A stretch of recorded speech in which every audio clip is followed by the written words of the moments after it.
Okay, one site I'd recommend if you're a bit pushed for time to look at things for articles is the BBC Technology pages. I recommended this right at the start of the year, and I did a kind of list of top 10 sites that you might want to go to for the module, but I'm just putting a reminder about this. It's nice because there's lots of short, concise articles that you'll get. Be warned, it is frequently updated and therefore things sometimes move down the list, but you can always do a search for things. I was looking a bit earlier, for example, and noticed they've got a nice article about Twitter. Can Twitter survive the hype cycle? And others is talking about Twitter. It's a good example of kind of social networking, Web 2.0 things. The same characteristics and problems, essentially the search for a business model to actually maintain the kind of successful profile of the site, also apply to things like Facebook and MySpace. Another interesting story that I noticed at the moment that's up here, for example, is just how bad is Facebook for you? This was a good one.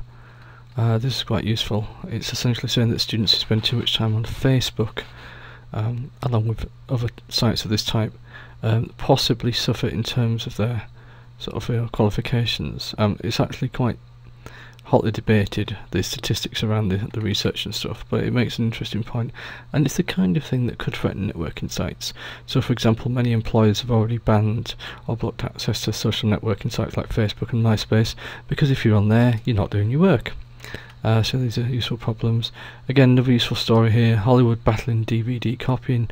So if you were looking at the kind of interrelated issues around the music industry and the movie industry, then this is again an example of another useful article. And the BBC Technology site is awash with these kind of things. If you can't find the things that you're looking for in particular, then by all means use the search features that are on the BBC site.